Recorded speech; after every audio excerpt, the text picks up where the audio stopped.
Well, we'll go ahead and get started. It's 12:01, and one of my top Gallup strengths is responsibility, which means that I like schedules and I like sticking to schedules. So we'll go ahead and get started. My name is Dina Counts. I'm Assistant Dean for our College of Graduate and Professional Studies. And first of all, I'm going to introduce our speaker here in a moment, but also I'd like to tell you a little bit of background of where this presentation came from.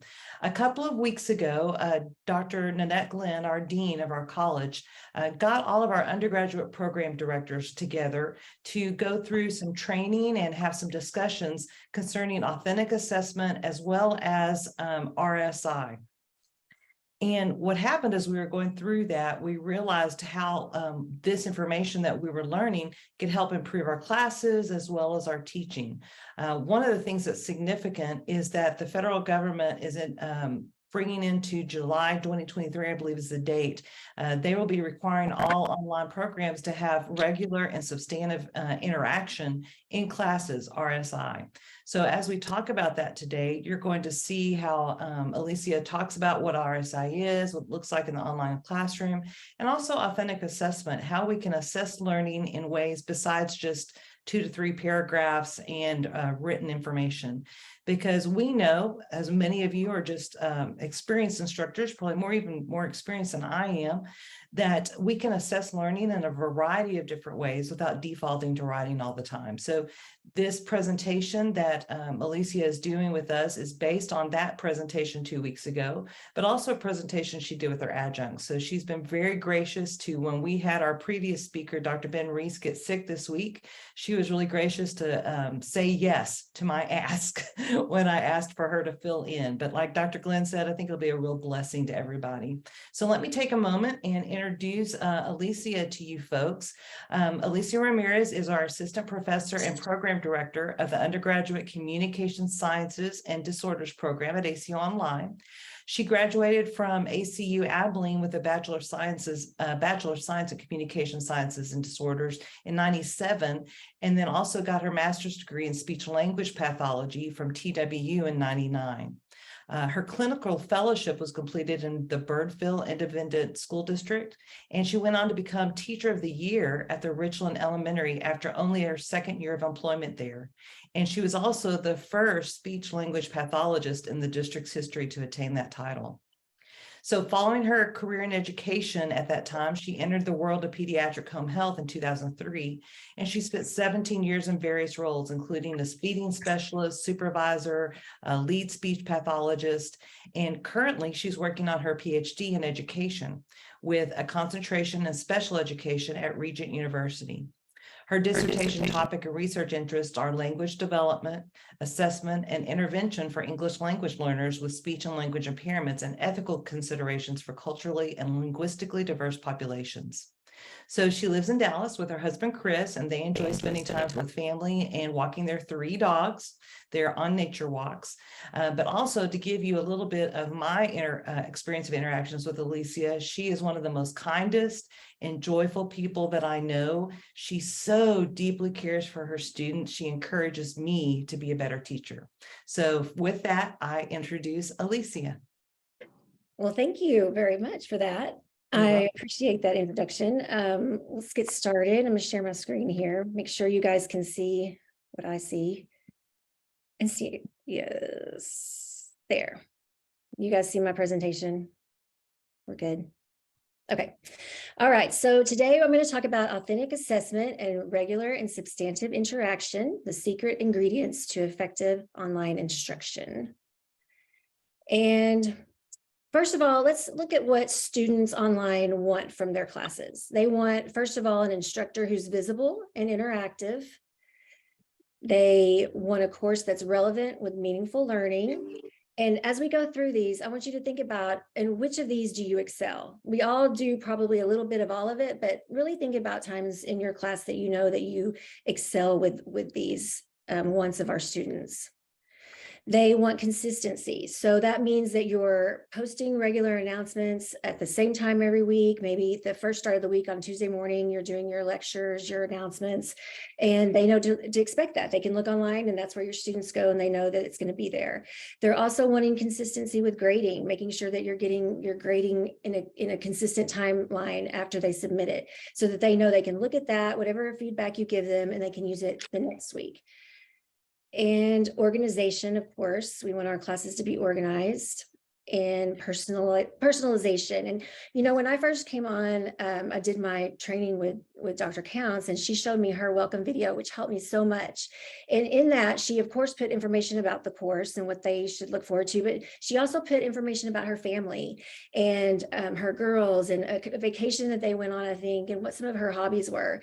And so I've really encouraged my adjuncts to do that. And I think it's made a big difference in how the students, I mean, we ask them to post their welcome videos, so why wouldn't we do the same thing? I would never ask my students to do something that I don't do. So I've started putting more personalization in those welcome videos. And then communication, you definitely, we'll talk more about that later. And then involvement in the classroom. So we're not just facilitating the class, we're actually teaching the class.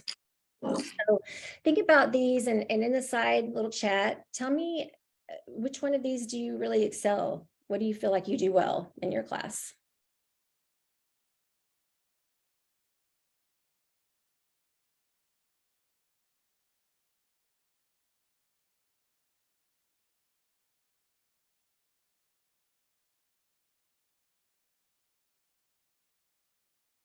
I cannot read those, so someone's gonna think, Dina, you'll have to read those for me. Yeah, I will. So let me see. Brandy, can you give us an example of how you're good at being interactive with students? Sure, I'm really involved in the discussion threads and I ask questions. I also develop an additional discussion question that they're welcome to respond to based on their responses to just continue the feedback. And so I try to be that visible, interactive person in the course. That's awesome. Leah, I'm going to tag you next. Could you share with us how you're good at the organization in your courses and that consistency? Yeah, organization, I think just by reminding students how the course, the things that we do in the course align with the learning outcomes. And what else did I say? I think you said consistency too. Consistency, yeah. Very consistent in my approach and feedback that I provide to them. Awesome. I realized last term, I'm real consistent in my grading. My students always know they're pretty much going to get their grades on blank day. Usually it's Tuesdays for me, but you know, sometimes it'll not be in one term, it might be Thursdays, but they always know that they're going to get their grades. They'll have the feedback before they do something else. So that's great. So Alicia, let's move on. That's a perfect, because they have to have that feedback on their grades to know in case it builds on the next lesson too. So if they get something wrong in the first week and you don't give them that grade until week 3, then they're going to have a hard time correcting that in week 2. So that's something I need to be better about, is consistency with my grades for sure. Faculty student interaction. Let's see what the research says. If it's frequent and effective student instruction interaction encourages students at a stronger academic level than they would otherwise to perform, can see all my pictures. Regular and meaningful faculty to student interaction strongly correlates with student retention and persistence. So if you have a lot of students that are withdrawing from classes, you might look and see, well, how engaged is that faculty member in that class? Meaningful faculty interaction in asynchronous discussions promotes critical thinking. And I think that's what Brandy was talking about earlier, really getting in there and asking them questions and having them respond to those questions in the discussion boards. And when instructors guide online discussions, students are better able to understand the course content, evaluate new information, and they scored higher on exams. And students value interaction with their instructors, and this interaction contributes to successful student completion of online courses. So that just tells you how important the faculty interaction is with our students. So let's talk more about what that looks like. What kind of interaction? What does that look like for our students here at ACU Dallas? Well, the first thing we have to learn is who our students are. And we can get that from our demographics here. This is our total enrollment for ACU Dallas. You see, we have 2,065 students for this semester, and their average age is 36. And then other information, it gives you where they're from, what their marital status is, and really looking at it, if we're going to break it down, let's look at the one, we're going to look at it for undergraduate and then graduate. So tell me something that you see on here that stands out to you in our student demographics. And you can just put it in the chat, or you can say it, doesn't matter.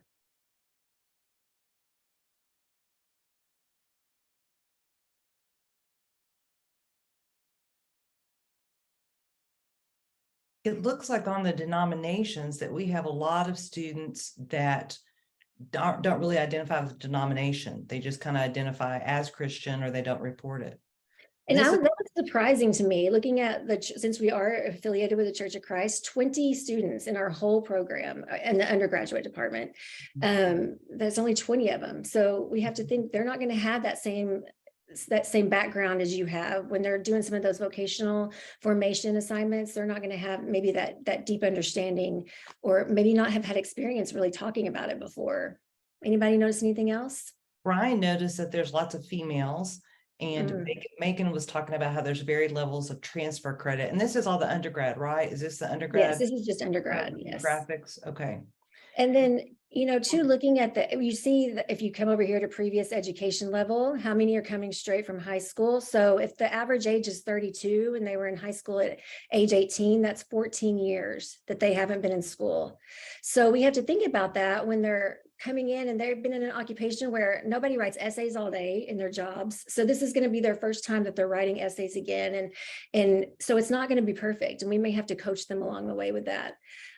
Or study habits. We might have to reteach some of those study habits. So we have to keep that in mind. Anybody else? We'll move on to the graduate one. So for the graduate program, there's 1,300 students. The average age is a little bit older, 39. Anything different about this one that you notice?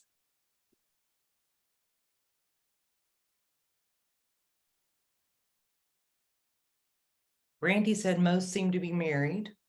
That's a good point. Yes. And I think our undergraduate, it was about half and half.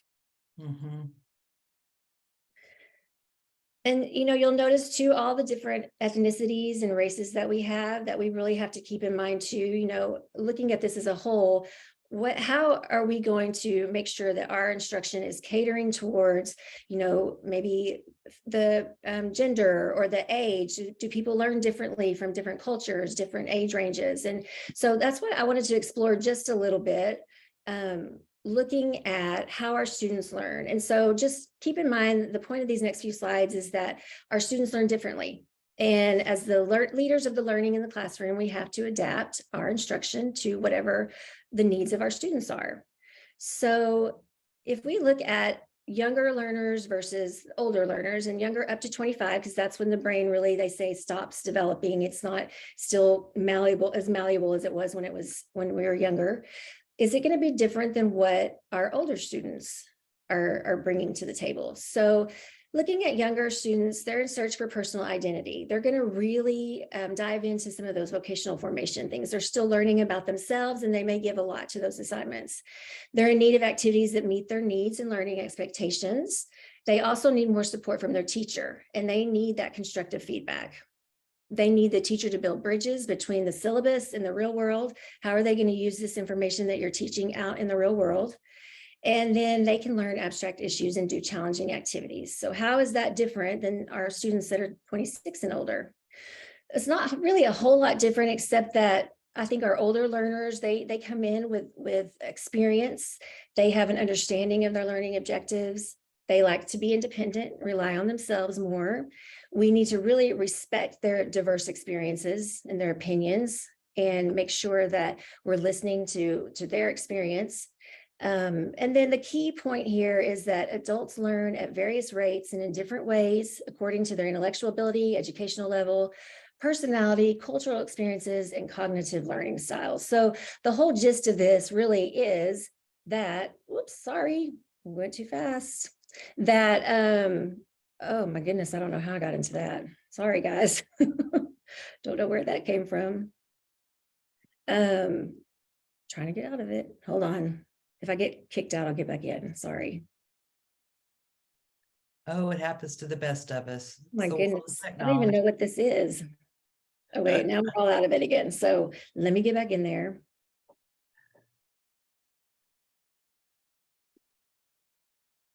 Okay. My fingers got too fast for me. All right, let me share now.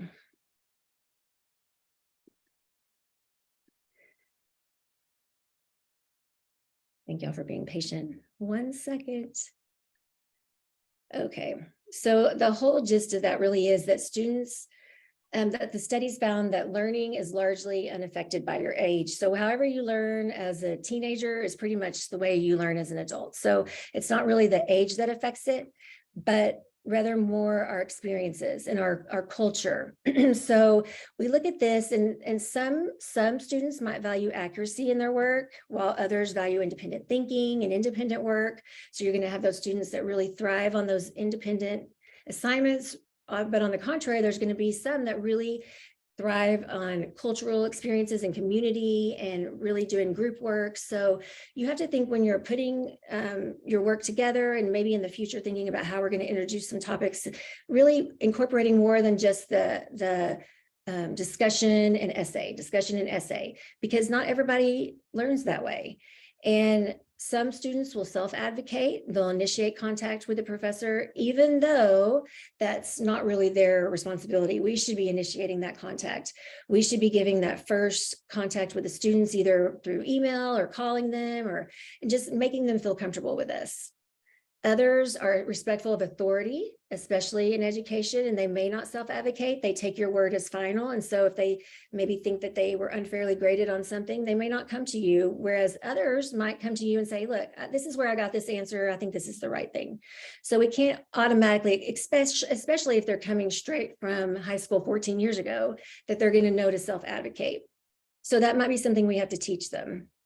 In some cultures, less attention is given to punctuality, and they immerse themselves more into the life outside. And it's not meaning that they're not putting a priority in their education. It's just not the way that they were raised. It's, culture, family, whatever first, and then turning in things. So we might have to teach some time management skills too. We can't just automatically expect that they're going to come in knowing this stuff. And then others thrive with relationships. The teacher-student relationship should be authentic. So, thinking in your classes, maybe what does that mean for our teaching styles? How do we make sure we're adjusting for everybody, being inclusive for everybody, and not just a subgroup of people? Well, we need to remember that students are best served when learning speaks to their experiences. We need to, only by seeing, hearing, and knowing students can institutions and instructors offset the racial and economic inequities that are baked into institutions of higher learning. So making sure we're including everybody, we're catering towards everyone's needs, not just one group or whatever. And real-time or synchronous instruction can help, but biases, power inequalities, mistrust, and a sense of otherness will continue to proliferate in online courses so long as those courses are poorly organized, culturally irrelevant, espouse hegemonic narratives, and are not embedded with student supports. And that's something that I need to be better at, I know, is making sure that if my students that are coming in and their writing is not up to par, or they're real rusty on their writing, really making them aware of how to get access to Grammarly or the Writing Center, because there's really no reason our students should fail. We have so many supports in place for them that they should all be successful.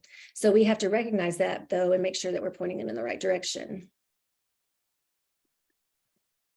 Okay. Is there a time you've adapted your teaching style to a student in particular, and how? Anybody want to take that one on? That's a pretty big question.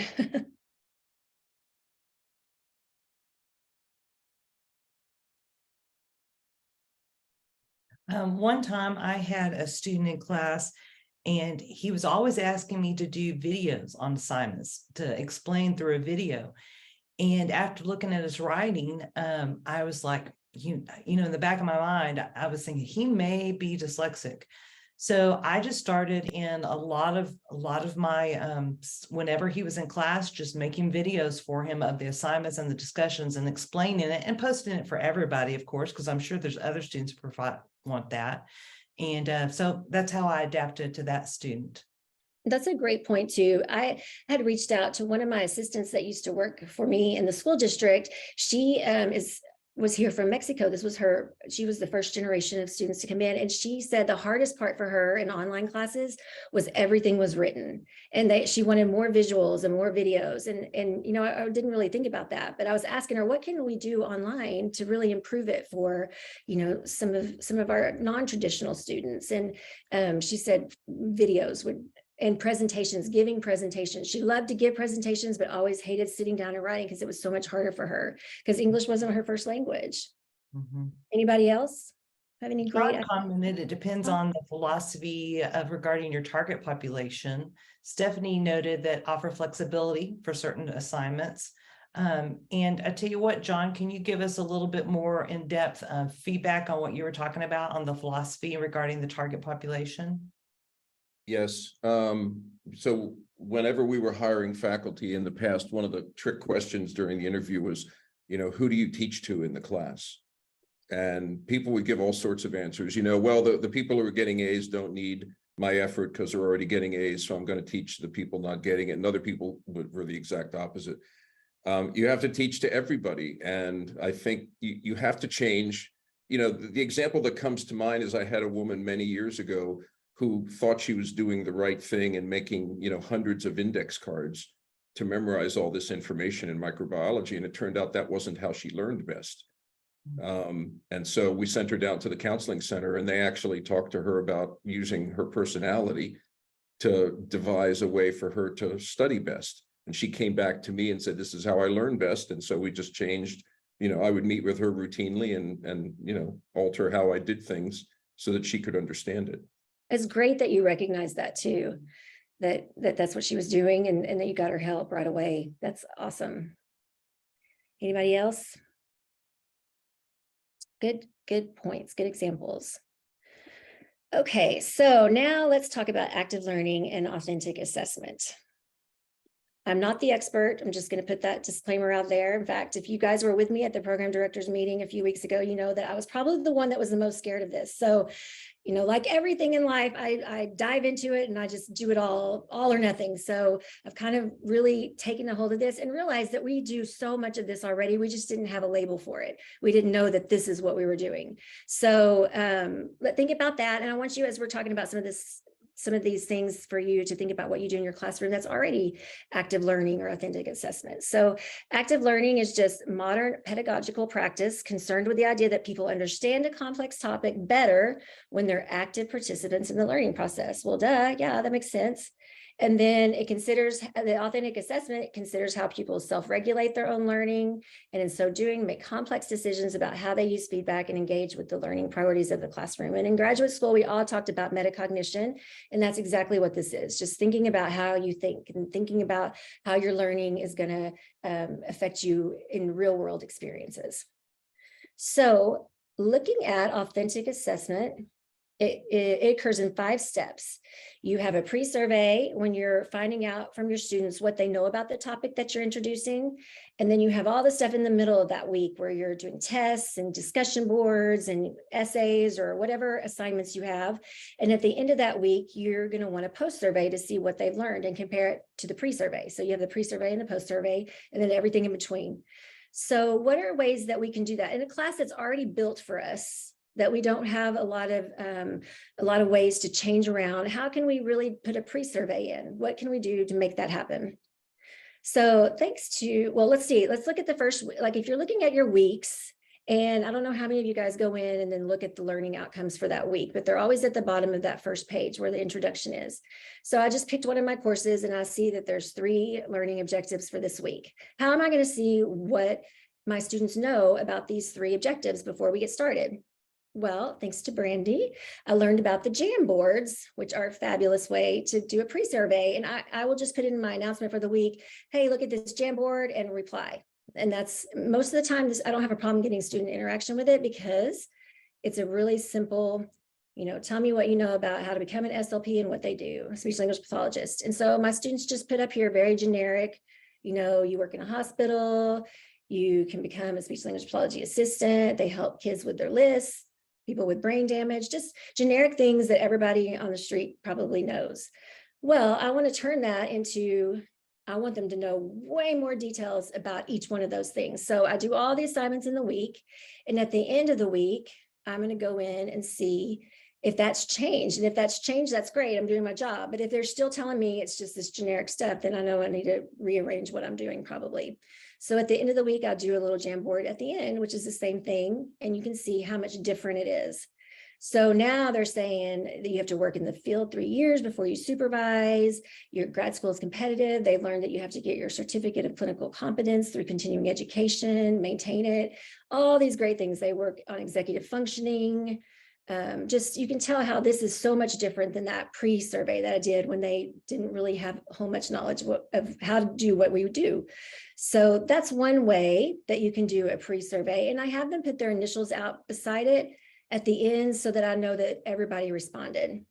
And, like I said, I don't really have a problem getting them to do on that. They just they seem like they want to do it. It's something different for them. So that's nice.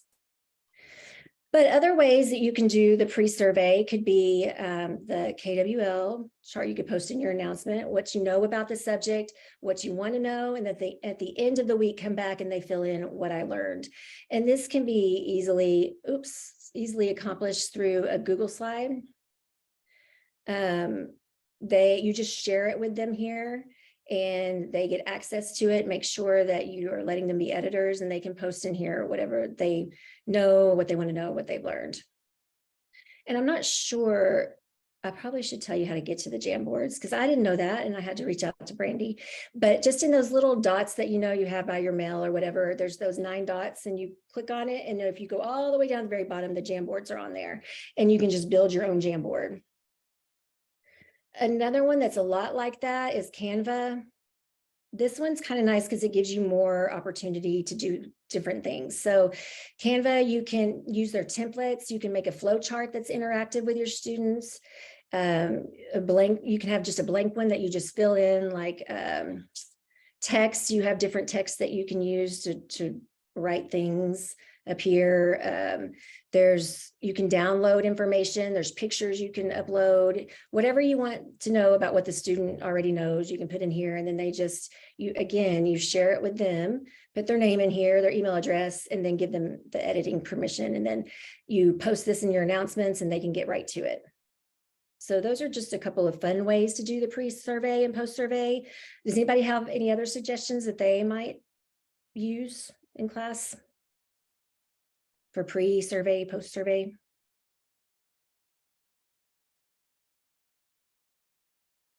I was hoping that you would have something because I could use something else. It's not as fancy as this, but even just enabling the comments in an announcement, students can automatically reply in that too. That's great. Yep, that's a very good point. Okay, so now let's look at all the stuff in the middle. Your regular and substantive interactions, RSI. Well, I'm the kind of person that has to know why we're doing this, and Dr. Counts already talked about this a little bit at the beginning, but in July 2023, SACS is going to come out and make sure that we're doing all this stuff. So we want to know what we're doing and why we're doing it and if we're doing it. And you'll see that the regular and substantive interaction, you're looking at the institution's online instruction is delivered through an appropriate form of media, which is our Canvas. It's very appropriate. The instructors with whom students regularly and substantively interact meet the requirements of the institution's accrediting agency, which is what Paula does for us, making sure that all of our faculty are credentialed. The instructors engage in at least 2 forms of substantive interaction, meeting the regulatory requirements. So we're going to talk about that in a little bit. What is substantive interaction? What does that mean? And the institution has established scheduled and predictable opportunities for substantive interaction, and the instructors are responsive to students' requests for instructional support. So what does all that mean? What must our regular interaction be? Well, it has to be directly with the instructor, initiated by the instructor, which we talked about earlier, be scheduled and predictable. So that can be your announcements that you're doing every week. and especially if you're turning on the comments, that would be interactive.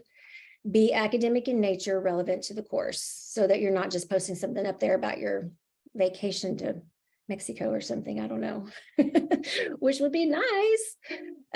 Substantive interaction assumes direct interaction between the learner and the instructor and requires direct instruction. So every week, my students know that on Tuesdays, they're going to see my lecture with my PowerPoint, and that's every week that I put that out there, and they can interact with me in that way after that. And if they have questions, they know my office hours are this time every week, Monday evenings. I make 2 different office times. One is Monday evenings so that I can make sure I'm including people on every coast. And then I do one on Friday mornings, and I just have my Zoom class open and they pop in as they need to. And I really have had pretty good success. I usually have between 4 and 5 students maybe from a class that will just pop in, and I'm just sitting on my Zoom, not like waiting for them, but I'm have it up while I'm doing work. So I might as well have a Zoom open if I'm doing work already. And they seem to really respond to that. Assessing and providing personal feedback on students' coursework. So not just saying that the student got an 11 out of 15 points. You might say, this is what you needed to do differently to bring that point up. This is what you needed to add, or you forgot this. And then providing information or responding to questions about the content of the coursework. So really, you guys, we already do all of this. It sounds so fancy, but it's just like, it's what we do. And I think what they're really wanting to find out is if we are really doing distance education versus just correspondence education. So are we just facilitating the learning like in a correspondence course where we don't really need to do much interaction with our students, or are we really getting in there and educating them? Are we teaching them? And there's a difference. So you'll see, you have for the correspondence, it's auto graded quizzes, video lectures without any kind of response, weekly announcements with due dates. And then if you go over here and you're looking at, well, how is it different? Well, on this one, you're giving feedback. You're making it personal. You're explaining the content. You're going over what to expect in the assignments, what you're looking for. In the video lectures, you post those, but you're also present in the discussion boards. Like Brandy was saying, you're asking them questions and interacting with them and engaging with them and providing those office hours. Right now, we have 2 hours a week that we are supposed to be providing to our students. And I usually do that in the second announcement of my course. I put my Zoom link with my office hours in there. And then instructor initiated discussions. So there's a difference, and we have to really think, we want no red and yellow, that's bad. We want all the greens over here, making sure that we're substantively interacting with our students. And the big way to do that, since our teaching comes in the discussion boards and in our feedback on our assignments right now. So in the discussion boards, I always tell them at the beginning of the week, if I respond to you in this discussion, you better respond back to me. Or if your cohort asks you a question, the purpose is discussion. We're discussing back and forth. So that's what I'm looking for, is nice, great discussion, not just good job, I like what you said. So, really use questions that target that metacognition. So I might put, as a future speech language pathologist, what did you learn that will help you in your therapy sessions that you didn't know before? So that's that pre-survey, post-survey. What did you know before, but what did you learn? How do you think this will conflict or coincide with your Christian worldview? Could you apply this intervention to other disorders, or how does this approach compare to Emily's post? And so they know that they have to respond to me, respond to their cohort, and keep it going back and forth. Because that discussion board, that's so important. And I don't think we give enough credit to the discussion boards. That's where a lot of learning is going to happen, especially for your students that thrive on community and really like that engagement with others. This is where they're going to learn the most. So something I do at the beginning of every term, because I've taught 2 whole terms, but I make sure I put a lot into the very first part of either their discussions or their assignments. I'm really correcting the things that I see that stand out. So I instead of just correcting it on here and putting the little exclamations or whatever, I cut and paste this into a Word document and I correct all through it, and then I add it excuse me, as an attachment, so that they can see what I'm looking for. And then I tell them where my comments are. So look at the attachment, look up, in the rubric, and make sure that I always comment something that they did well. Like, this is a great response to your classmate.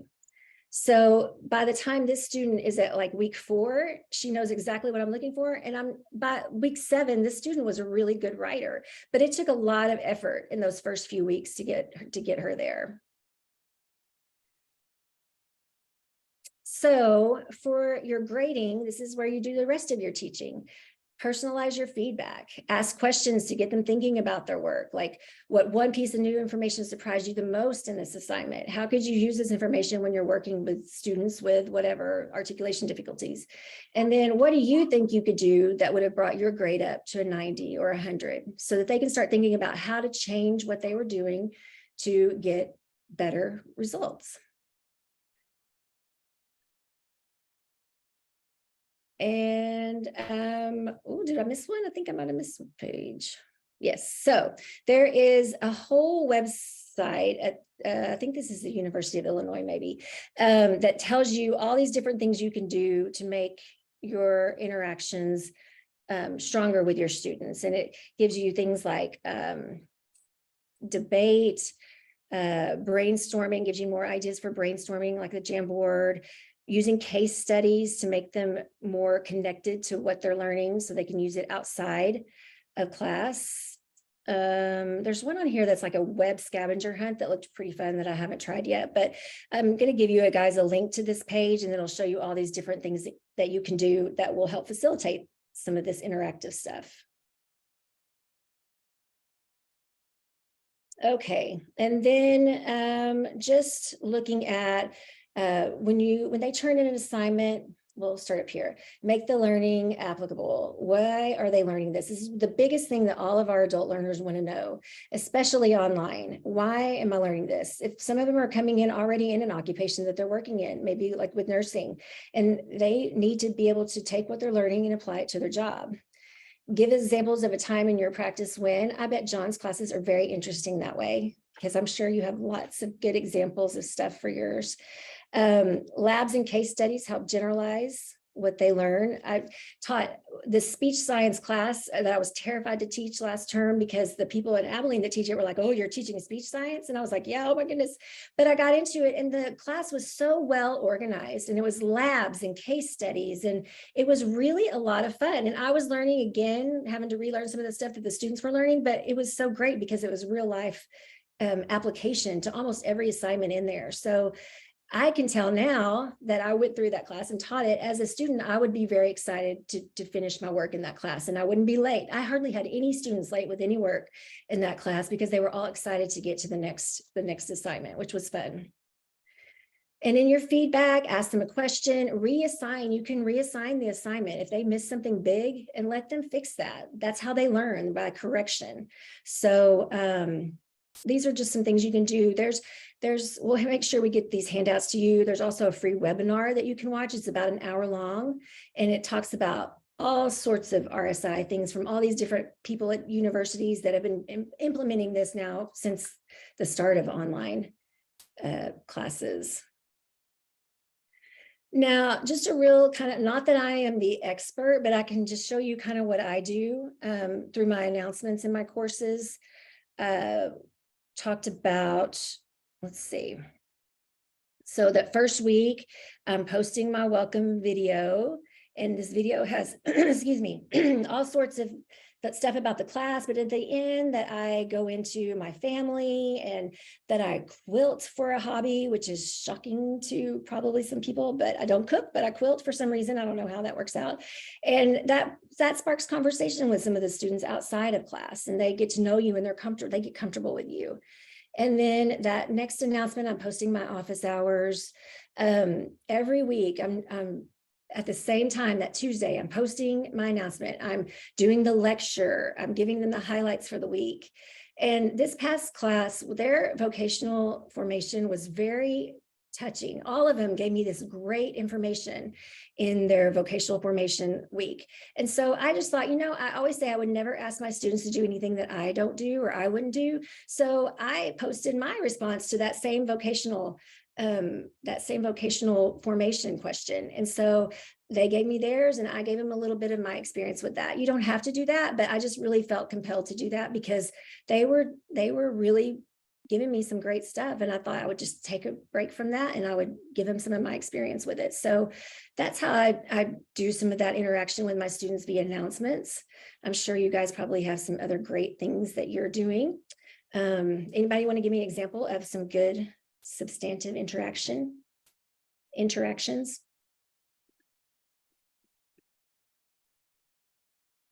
I know y'all have them because I've heard about them.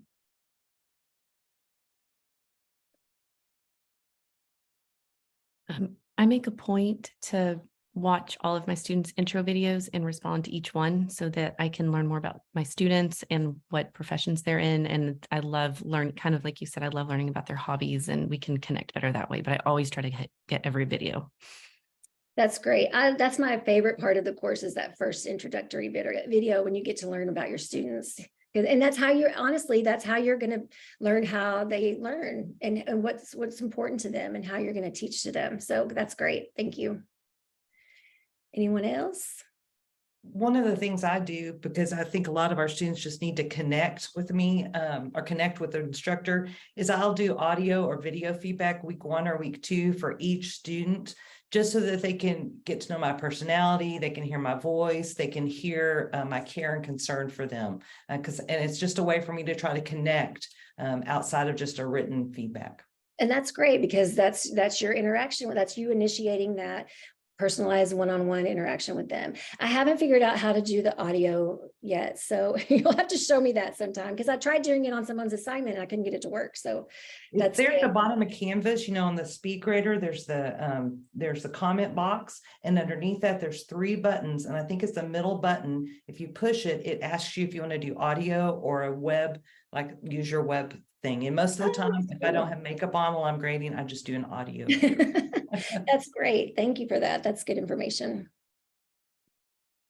I love to connect one-on-one with my students in addition to the synchronous classes. So on week 2, I post an announcement that's like, I'd love to meet you.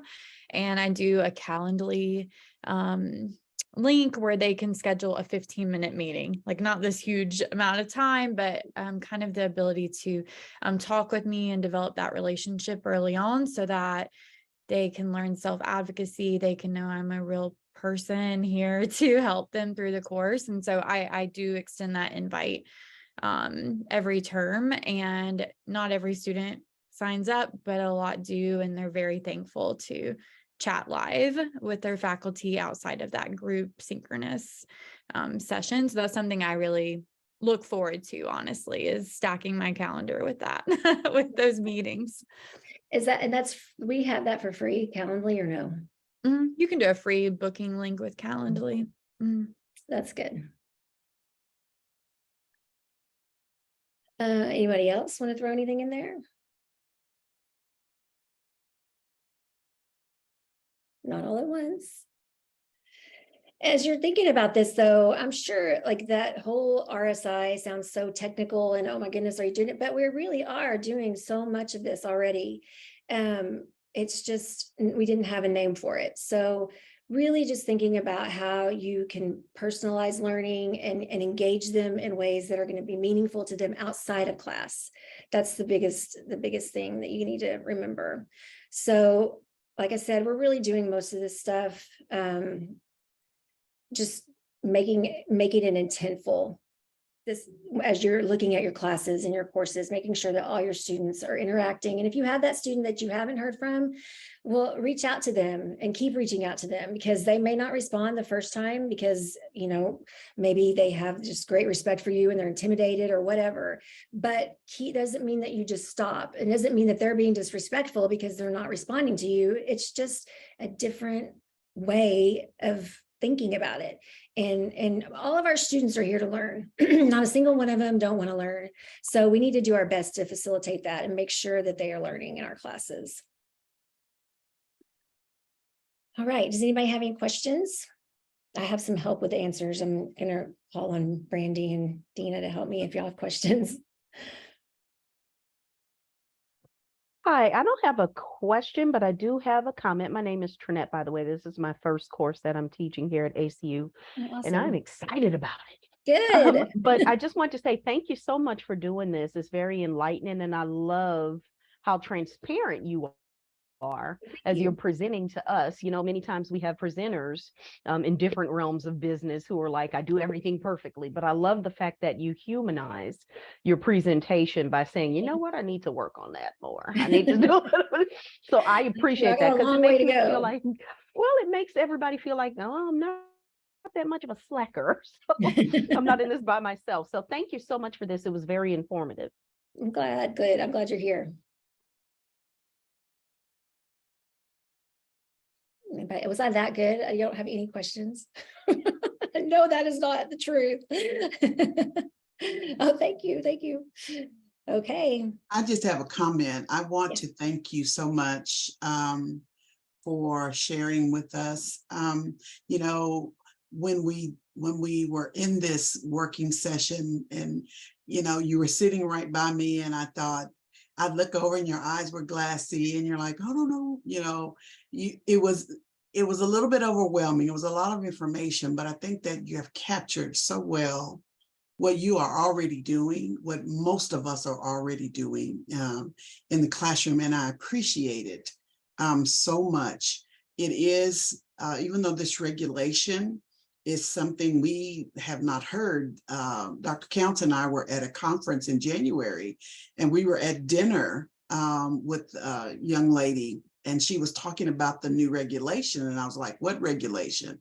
So we had never heard of this before, but I think it is something because it impacts us as faculty to make sure that we are doing the things that we need to do. The courses, you know, we've got help with that from LDO, but a lot of this falls on us. And I just want to make sure that we are doing our best in providing RSI for our students and providing an environment where they can learn more effectively, we can teach more effectively. And I just want to thank you, Alicia, for stepping out and doing this wonderfully. You've done a masterful job at this. Thank you so much. Thank you. It's been fun. Believe it or not. If you can remember me from those 2 weeks ago to now, it's been a lot of fun. So this is something that I'm passionate about too, making sure that every student learns. So every student's here to learn. We need to make it happen however possible. Well, on that note, we'll wrap up. Thank you to everybody for coming to FDI. And thank you to Alicia for stepping in at the last minute to provide an excellent presentation. If anybody that's watching the video or is here today has questions about RSI or how to engage more effectively in the classroom, you can always contact myself, Dina Counts, or any of our program directors, and we would love to have discussions that are transparent about how we're all working together to learn how to be better professionals in the online classroom. Thank you all for coming and have a great day.